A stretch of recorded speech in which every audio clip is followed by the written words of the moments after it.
10:35।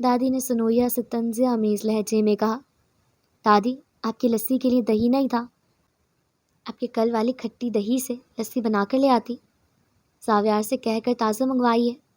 سنویا نے اپنے بچاؤ میں کہا۔ وہ جو بھی کمرے سے نکلی تھی نہ جانے کیا سوچ کر دادی کے پاس آ گئی۔ سنویا نے مسکرا کر اس سے کہا، آئیے بیٹھ جائیے، میں آپ کے لیے بھی لسی لاتی ہوں۔ وہ کہہ کر جلدی جانے لگی کہ اس میڈم نے جلدی سے کہا، نہیں اس کی ضرورت نہیں۔ کیوں ضرورت نہیں؟ جاؤ لے کر آؤ۔ دادی نے سنویا کو حاکمانہ انداز میں کہا تو سنویا سر خم کرتی باورچی خانے میں بھاگی۔ پر میں یہ لسی وسی جیسی چیزیں نہیں پیتی، وہ سپاہ چہرہ لیے بولی۔ یہ آ گئی آپ کی لسی آنٹی۔ ہیں؟ وہ چارپائی سے اچھل کر کھڑی ہوئی۔ یہ تم نے آنٹی کس کو کہا ہے؟ آپ کو۔ سنویا دادی کے سامنے لسی کا گلاس رکھ کر آرام سے بولی، میں کسی کی آنٹی وانٹی نہیں۔ میڈم نے اسے گھور کر دیکھا تھا۔ چلے لسی پی لے میڈم جی۔ سنویا کا انداز ایسا تھا مانو میڈم کہہ کر اپنی جان چھڑا رہی ہو۔ سنویا گئی تو اس نے ٹھنڈی ٹھار لسی کا گلاس ہاتھوں میں تھام لیا اور چارپائی پر بیٹھ کر پینے لگی۔ پہلا گھونٹ بھرتے ہی وہ بدمزہ ہوتے بولی، اوہو میں نمکین لسی نہیں پیتی، میں میٹھی لسی پیتی ہوں۔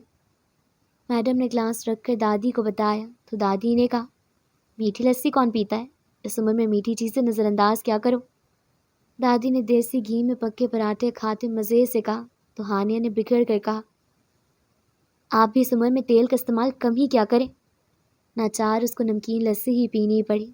اتنے سال سے وہ میٹھی لسی کبھی کبھی پی لیتی تھی تو نمکین لسی کا ذائقہ اب وہ بالکل ہی بھلا چکی تھی، پھر بھی وہ لسی پیتی رہی۔ دلارا کو بھوک ہڑتال پر بیٹھے آج تیسرا دن تھا۔ یہ الگ بات ہے کہ رمشا اسے باقاعدگی سے کھڑکی سے کھانا پانی پہنچاتی رہی تھی، جس کو وہ بہت ہی مزے سے کھاتی رہی تھی۔ دین محمد دلارا کی وجہ سے خاصا پریشان تھے، کیونکہ وہ دیکھ سکتے تھے کہ ان کی بھتیجی 3 دنوں سے کمرے سے بھی نہیں نکلی تھی، تو کھانا پینا تو دور کی بات تھی۔ یہ سب سوچ سوچ کر وہ شرمندہ ہوئے جا رہے تھے کہ مرے ہوئے بھائی کو کیا منہ دکھائیں گے۔ ارے بھائی رہنے دیں، پہلے ہی دلاور پڑھ رہا ہے، اس کے اخراجات کے لیے میں شرمندہ ہوتی رہتی ہوں۔ آپ نے دلارا کو پڑھنے کی اجازت دے دی تو اس کی دم چھلا رمشا بھی ضد پر شروع کر دے گی، اس لیے چھوڑ دیں اس کو اس حال پہ۔ دیکھیں آپ کی اولاد بھی تو ہے، یا آئے نا۔ اس نے نہیں پڑھا تو اس کو کوئی فرق پڑا؟ نہیں نا، بس پھر دلارا کو بھی چھوڑ دیں۔ آمنہ چاچی نے کہا تھا۔ بالکل ٹھیک کہہ رہی ہیں چاچی۔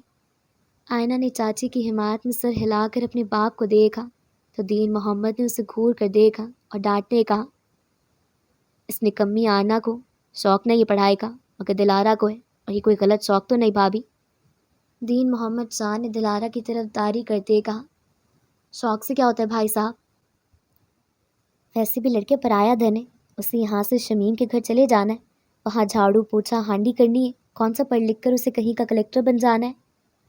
آمنہ بیگم نے بھی طنز کے تیر چلا تھے دین محمد شاہ کے حوصلوں کو چیلنج کیا تھا۔ آپ بھی تو 16 جماعتیں پاس کر کے آئے تھے سندھ، ملی نوکری جو اس دلارا کو ملے گی، ہمارا دلاور ہی خیر سے پڑھ لے، اسے ہی نوکری مل جائے، ہمارے لیے کافی ہے۔ پر پھر دین محمد بھی پھر دلارا کے حق میں کچھ بولنے ہی لگے تھے کہ آمنہ چاچی بول پڑی، پرور نہیں، رہنے دے بھائی صاحب، 12 جماعت پڑھ کر یہ حالت ہے تو اور زیادہ پڑھ کر دلارا کا کتنا دماغ خراب ہوگا، یہی سوچ کر ڈر جائیں۔ ہاں کیا تو ٹھیک رہی ہو۔ اس دلیل پر دین محمد شاہ کمزور پڑے تھے۔ لوہا گرم دیکھ کر آمنہ چاچی نے ایک اور وار کیا، بھائی صاحب میں ٹھیک کہہ رہی ہوں، اسے اتنی شے نہ دیں، ویسے بھی تھوڑا اور پڑھ لے گی تو پھر کہاں اس کے مزاج اس ان پڑھے پھپھو کے کسان بیٹے سے ملیں گے جو وہ اسے شادی پہ رضامندی ہو جائے گی، پھر اسے پڑھا لکھا لڑکا چاہیے ہوگا، اور خاندان میں کوئی ملے گا پھر اسے اتنا پڑھا لکھا لڑکا؟ ایک دلاور ہے جس کی میں شادی صرف آئینہ سے کرنے کا ارادہ رکھتی ہوں، پھر برادری سے باہر ہم رشتہ بھی نہیں کرتے۔ آمنہ بیگم مسلسل بول رہی تھیں۔ آئینہ اپنی بات کے ذکر پر شرما کر یہاں سے بھاگی تھی، جبکہ کمرے کے اندر آتی آواز پہ دلاور اپنے ناخن چباتی بھر بھر چل رہی تھی۔ دوپہر 12:39۔ اس کے ہوش جب بیدار ہوئے تو اس نے اپنے سر پر 4 لڑکیوں کو دیکھا جو اسے ہی تک رہی تھیں۔ نیند فوراً بھاگی اور وہ چلائی۔ وہ وہ چاروں لڑکیاں جو کچھ دیر پہلے چارپائی کو اٹھا کر گول گول گھوم رہی تھیں، میڈم کو بیدار ہوتے دیکھ کر خوشی سے چارپائی کو زمین پہ پٹک کر اپنا سانس لینے لگی۔ زمین پر اچانک گرنے سے وہ جھٹکا کھا کر سنویا کی بات سننے لگی۔ ارے یہ تو زندہ ہے، میں مر گئی تھی کیا؟ میڈم نے بگڑ کر کہا۔ وہ چاروں لڑکیاں سے کھجانے لگی۔ آئمہ ہمت کر کے بولی، یہ تو آپ کو پتا ہوگا۔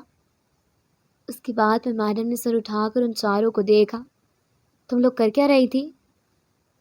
اشنا آپ کو اٹھانے آئی تھی تو آپ اٹھ ہی نہیں رہی تھی، تو زارا نے کہا کہ آپ شاید مر گئیں۔